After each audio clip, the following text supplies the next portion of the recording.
learn about integration. So basically when we talk about integration, integration as the word suggests to integrate. Integrate means add करना. So जब हम कोई भी curve बनाते हैं y is equal to fx and if we consider the area under the curve, so it is known as integration, to integrate. Okay, so now basically integration is of two types. One is indefinite integration where you do not have the limit set कि area कहाँ से start होगा और कहाँ end होगा. Okay, so we get a general answer. That is why with every indefinite question, we always put a answer to a indefinite integration question. We always put a c with it. That is a constant क्योंकि जो area है वो fix नहीं होता. Whereas when we talk about a definite integration question जिसकी हम limit set करते हैं कि एरिया शेडेड यहाँ से शुरू होके यहाँ खत्म होना चाहिए, तो वो उसका जो आंसर है इट इज पर्टिकुलर आंसर, और क्योंकि वो फिक्स्ड आंसर होता है तो उसके साथ कभी भी सी नहीं आता. So this is the two types of integration which we are going to learn. Okay students, today we will learn about type 1 integration. I've started the chapter, I've divided the chapter into various types. Okay, so type 1 is direct integration. This can only be used if you know the formulas of the integration. Now integration is also known as antiderivative. So derivative के जो answers होते हैं वो integration में question बन जाते हैं और क्वेश्चन जो होते हैं वहां पे डेरिवेटिव्स में वो आंसर बन जाते हैं. तो this is how you can relate integration and derivative. Okay, now how will you come to know कि किसमें फॉर्मूला लगाना है और किसमें फॉर्मूला अपने आप डायरेक्टली नहीं लग सकता. फॉर्मूला तब डायरेक्टली लग सकता है जब डेरिवेटिव ऑफ जो एक्स टर्म है वो कांस्टेंट आए.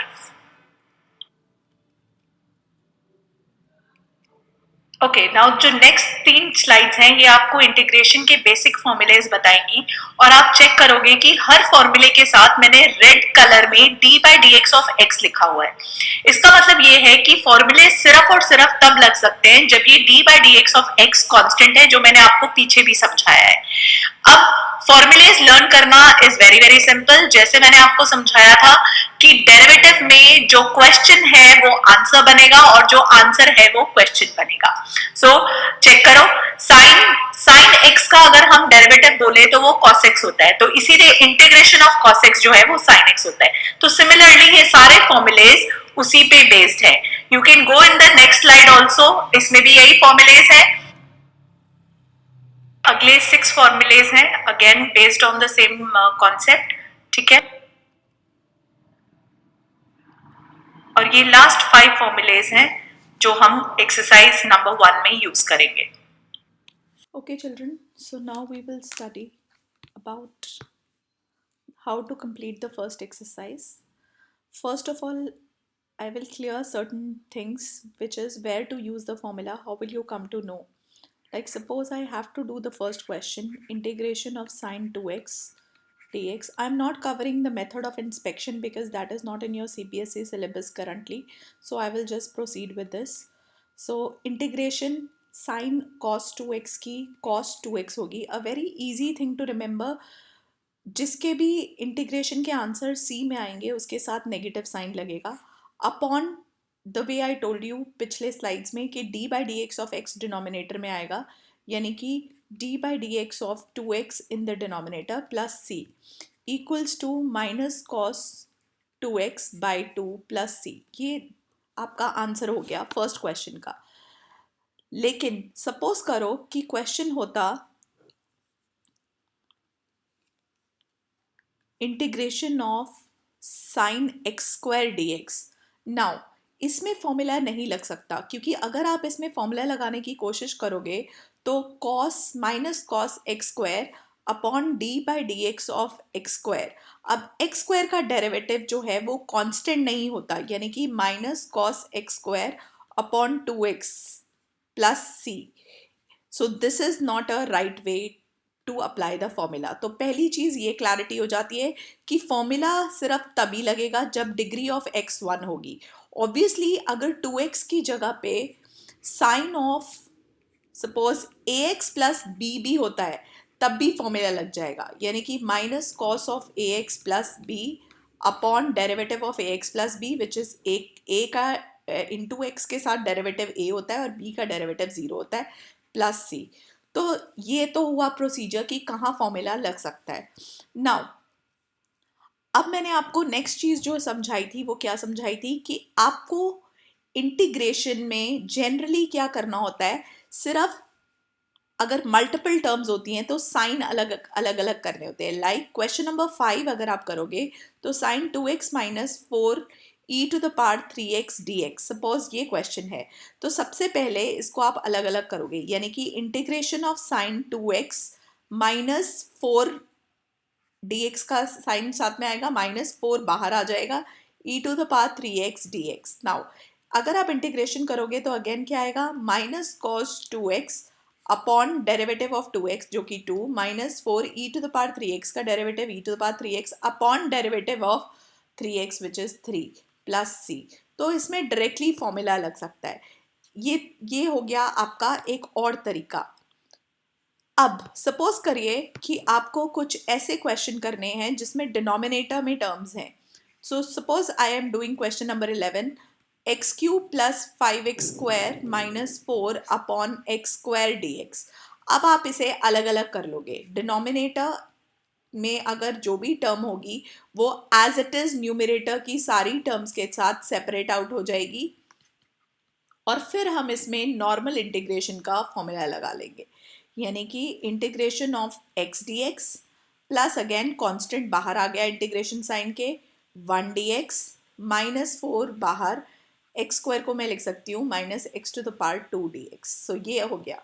अब अगेन एक्स स्क्वायर, एक्स का derivative x square by 2, integration sorry not derivative, 5 derivative of 1 x -4 x to the power -2 का derivative x to the power -2 plus 1, यानी कि -1 आ गया अपॉन -1 प्लस सी।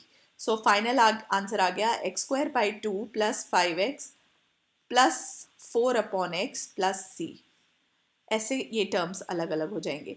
सपोज करिए आप क्वेश्चन नंबर 13 करने की कोशिश करते हो, तो जब आप 13 करने की कोशिश करोगे ये ध्यान रखिएगा कि डिनोमिनेटर में जो टर्म्स होते हैं वो एक साथ सेपरेट आउट होते हैं, यानी कि अगर आप अलग अलग सेपरेट आउट करना चाहोगे तो x cube upon x minus one minus x square upon x minus one, x upon x minus one minus one upon x minus one. Denominator कभी स्प्लिट नहीं होता, ये बच्चे गलती कर देते हैं, तो वो नहीं करनी है, ये बेसिक मैथ्स रूल है। तो कोशिश ये करनी है कि ऊपर x माइनस वन के फैक्टर बन जाए rather than taking single term. तो एक्स स्क्वायर अगर मैं कॉमन लेती हूँ तो अंदर x माइनस वन बचता है, अगले दो टर्म से अगर मैं +1 कॉमन लेती हूँ अगेन x माइनस वन बचता है। अब मैं होल कॉमन ले सकती हूँ, यानी कि x minus one whole common numerator से, तो अंदर एक्स स्क्वायर प्लस वन एक और फैक्टर रह जाएगा upon x minus one d x. So x minus one cut गया, तो integration of x square plus one d x, जो कि अगेन आप सेपरेट आउट करके आंसर लिख सकते हो x cube by 3 plus x plus c. सारे इंटीग्रेशन के साइन एक साथ ही रिमूव करने हैं। ये आपका नेक्स्ट तरीका हो गया। अगर आपको ब्रैकेट के बाहर टर्म दिख रहे हैं तो अगेन वेरी सिंपल, जस्ट पहले ब्रैकेट ओपन कर दो, नॉर्मल बॉड मास का रूल। जैसे सपोज करिए क्वेश्चन नंबर 15 करना है, integration of root x 3x स्क्वायर minus 2x plus 3 dx, just bracket open करिए।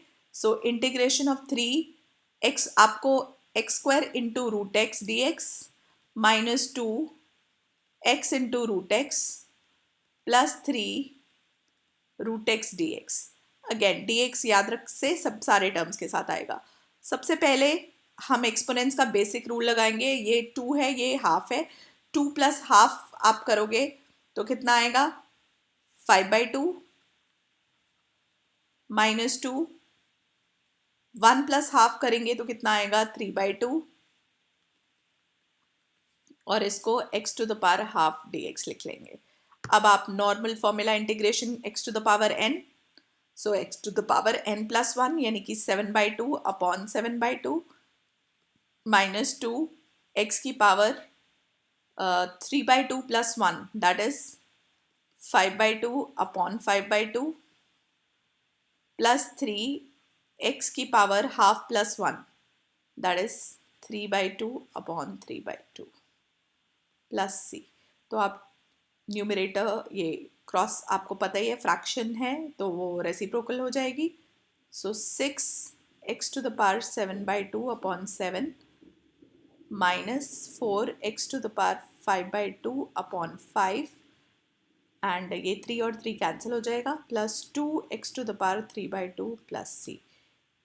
अगेन आप चेक कर सकते हैं सारे इंटीग्रेशन साइन एक साथ रिमूव किए हैं तभी c जो है वो एक सिंगल टाइम आया है. तो कोशिश हमेशा यही करनी है कि बार बार c ना लिखना पड़े, क्योंकि अगर आप बार बार इंटीग्रेशन का साइन हटाओगे c लिखोगे तो फिर c1 लिखोगे फिर c2 लिखोगे. अल्टीमेटली चाहे c1 c2 c3 हो या c1 plus c2 plus c3 हो, सारे ही अननोन है. That is why it is always better कि सारे इंटीग्रेशन के साइन एक साथ रिमूव करे जाए. तो ये था आपका बेसिक. अब मैं चाह रही हूँ कि आप ये एक्सरसाइज करके देखिए और अगर आपको कोई भी डाउट है तो you can ask me. Thank you everyone. This completes our introduction and the first exercise.